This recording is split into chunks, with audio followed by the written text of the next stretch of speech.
Hello दोस्तों, allergic rhinitis के patient जब इनहेलर्स का प्रयोग करते हैं, खासकर जो रैपिड एक्टिंग शॉर्ट एक्टिंग जो इनहेलर्स होते हैं जैसे ज़ाइलोमेटाजोलिन, ऑक्सीमेटाजोलिन, फिनाइलेफ्रिन, इसको लेने के बाद कई बार कंजेशन वापस बढ़ जाता है और ज़्यादा रिबाउंड होकर ज़्यादा तीव्र गति से, ज़्यादा बुरी गति से आता है। इसको रिबाउंड कंजेशन यानी राइनाइटिस मेडिकामेंटोसा बोलते हैं। ये क्या होता है, इसके क्या कारण होते हैं, कैसे इसको मैनेज किया जाता है, ये सारी चीज़ों पर आज बात करेंगे। ये अक्सर एलर्जिक राइनाइटिस वाले पेशेंट्स जिनको एलर्जी की वजह से जुकाम होता है, जब भी वो इनहेलर्स लेते हैं उनके लिए अक्सर बड़ा प्रॉब्लम हो जाता है कि इसको मैनेज कैसे किया जाए। ये बार बार रिबाउंड होके आता है और ज़्यादा जुकाम करता है। इनहेलर्स वो लेते चले जाते हैं लेकिन जुकाम बढ़ते चला जाता है, सिचुएशन ठीक नहीं होती है। ये कौन से इनहेलर्स में होता है, कौन से में नहीं होता है और कैसे इसको मैनेज करते हैं, ये सारी चीज़ों पर आज हम बात करेंगे। टॉपिक पर जाने से पहले जो लोग हमारे चैनल पर नए हैं मैं रिक्वेस्ट करूँगा आप चैनल को सब्सक्राइब करें, वीडियोस को लाइक करें, शेयर करें, फॉलो करें, कमेंट करें, पूरा देखें। टॉपिक इंपॉर्टेंट है, इसे एंड तक देखिएगा। चलिए शुरू करते हैं।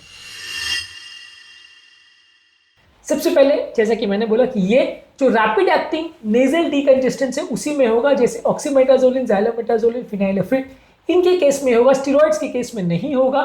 ज्यादातर जब आप इनहेलर्स को बार बार स्प्रे करते हैं, 3 से 5 दिन से ज्यादा यूज करते हैं, तो अगर आप फ्रीक्वेंट डोजिंग कर रहे हैं तो आपको ये प्रॉब्लम हो सकती है। इसके बाद आपको डीकंजेस्टेंट जो है वो असर नहीं करेगा और जब आप इसको स्टॉप करोगे तो आपकी प्रॉब्लम बढ़ जाएगी और जब आप लेओगे तो आपको फायदा नहीं होगा।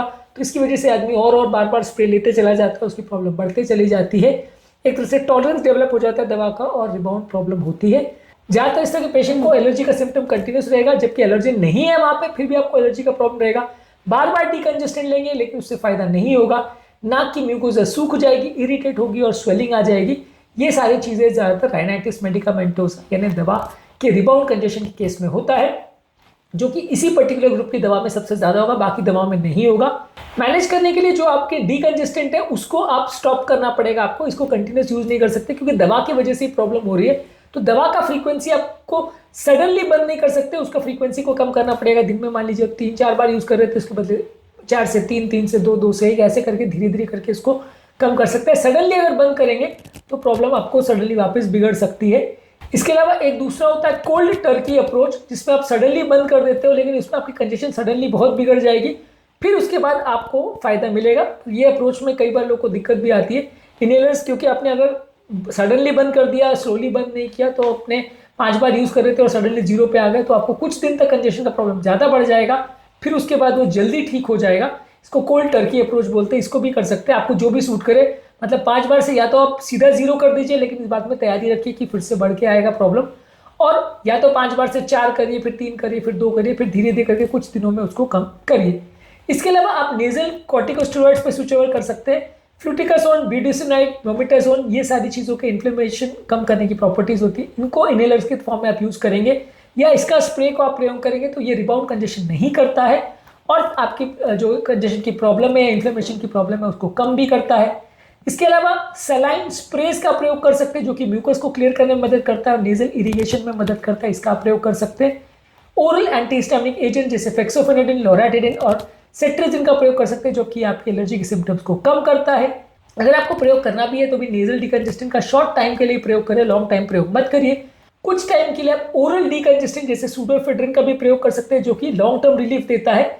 ये उतना ज़्यादा पोटेंट नहीं है, लेकिन अगर किसी को हाइपरटेंशन या हार्ट डिजीज का प्रॉब्लम है तो वहाँ यूज़ मत करिए, अदरवाइज इसका प्रयोग कर सकते हैं। ये आपको इनहेलर्स के बदले ज़्यादा बेटर रिलीफ देगा और इसमें सूडो इफेड्रिन लेने के बाद रिबाउंड कंजेशन का उतना प्रॉब्लम नहीं होगा।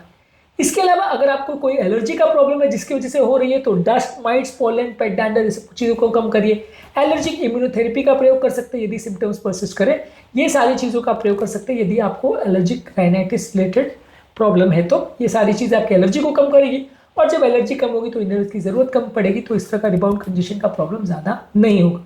ज़्यादातर ये रिबाउंड कंजेशन का प्रॉब्लम या राइनाइटिस मेडिकामेंटोसा को रिकवर होने में 1 से 2 हफ्ते लगते हैं जब आप नेजल स्प्रे बंद करते हो। ऐसा नहीं होता कि आप स्प्रे बंद किया और तुरंत रिलीफ हो जाएगा, रिकवर होने में 1 से 2 हफ्ते लगते हैं। इंट्रानेजल स्टेरॉइड्स और सलाइन से यदि आप इरिगेट करते हो तो रिकवरी फास्टर होती है।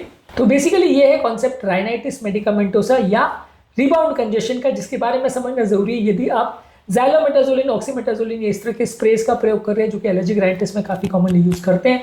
स्टेरॉइड्स के क्या यूज़ है, अब्यूजेज है, बाकी सारी दवाइयाँ कौन सी होती है, एलर्जिक राइनाइटिस के लिए बेस्ट फूड वर्स्ट फूड क्या है, फूड हैबिट्स का क्या रोल है, ये सारी चीज़ों को हमने अलग अलग वीडियोस में किया है, पूरी सीरीज इस पर करी है, ये सारे वीडियोस जरूर देख लीजिएगा।